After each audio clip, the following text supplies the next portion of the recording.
दोस्तों, welcome to the Basu classes. आज हम लोग बात करेंगे दोस्तों यूपी टेट, सी टेट तथा सुपर टेट जैसी परीक्षाओं में जो हिंदी के महत्वपूर्ण प्रश्न पूछे जाते हैं उनके बारे में। चलिए शुरू करते हैं दोस्तों। बात करेंगे हिंदी भाषा का जो शब्द है वह है दोस्तों फारसी भाषा का।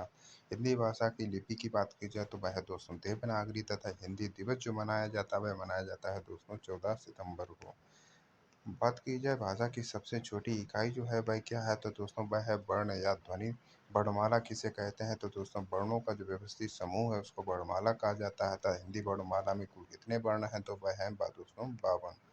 बात की जाए का पर का उच्चारण स्थान जो है वह क्या है तो दोस्तों वह है कंठ तथा पा पर का उच्चारण स्थान जो है वह है ओष्ठ दोस्तों। बात की जाए छत्रग्रा और सिरा जो है वह क्या कहलाते हैं तो दोस्तों ये संयुक्त व्यंजन कहलाते हैं तथा सार्थक खंड वाले जो शब्द हैं वह कहलाते हैं दोस्तों यौगिक। यारा लावा जो है किस प्रकार के व्यंजन है तो दोस्तों ये अतःस्थ व्यंजन है। तथा श स सा हा की बात की जाए तो दोस्तों ये कौन से व्यंजन है तो दो ये उसमें या इनको संघर्षी व्यंजन कहा जाता है दोस्तों। आँख का पर्यायवाची शब्द की बात की जाए तो वह है नयन, नेत्र तथा चक्षु तथा कमल के पर्यायवाची शब्द की बात की जाए तो दोस्तों वह है जरज, पंकज तथा सरोज। अमृत के विलोम की बात की जाए तो वह है दोस्तों विष तथा आकाश का जो विलोम शब्द है वह है दोस्तों पाताल।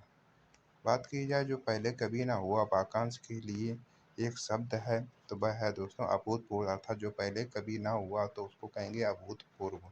तथा जो सब कुछ जानता हो उसके लिए एक शब्द है दोस्तों सर्वज्ञ। तथा जो कुछ नहीं जानता तो उसको कहते हैं दोस्तों अनभिज्ञ।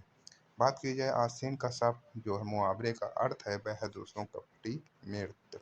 बात की जाए ईद का जो चांद होना मुहावरे का क्या अर्थ है तो दोस्तों बहुत दिनों बाद जो दिखाई देना है वह ईद का चांद होना मुहावरा कहलाएगा दोस्तों।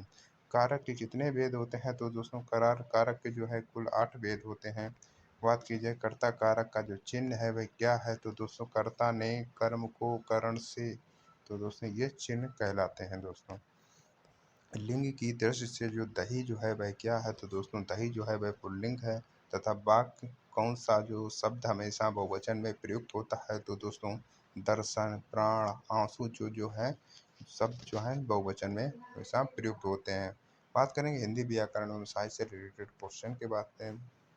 कवि का जो स्त्रीलिंग रूप है तो वह है दोस्तों कवित्री। तथा सम्राट का जो स्त्रीलिंग होगा वह होगा दोस्तों सम्राज्ञी। सर्वनाम के कितने भेद होते हैं दोस्तों सर्वनाम कुल 6 भेद होते हैं।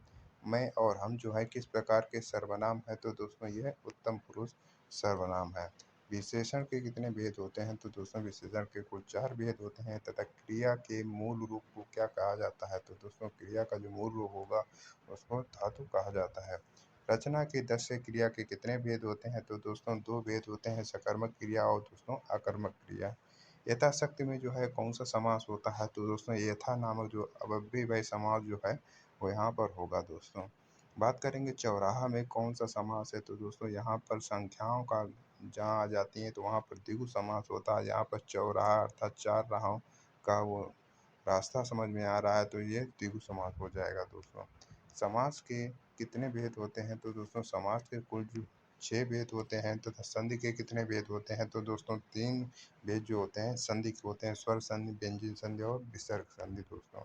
विद्या धनालय जो विद्या बराबर विद्यालय में कौन सी संधि है तो दोस्तों इसमें दीर्घ स्वर संधि है।